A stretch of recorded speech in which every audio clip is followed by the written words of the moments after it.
The preceding signal was a test of the weather radio station KIG86 Columbus, Ohio, public warning system. During potentially dangerous weather situations, specially built receivers can be automatically activated by the signal to warn of the impending hazard. Tests of the signal and receiver's performance are normally conducted by the National Weather Service between 11 a.m. and noon each Wednesday. If there is a threat of severe weather, the test will be postponed to the next available good weather day. Reception of this broadcast, and especially the warning alarm tone, will vary at any given location. This variability, normally more noticeable at greater distances from the transmitter, can occur even though you are using a good quality receiver in good working order.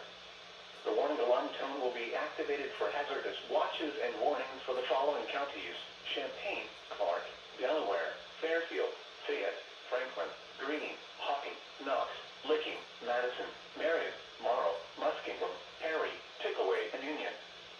This concludes the weekly test of weather radio station KIG86 Columbus, Ohio.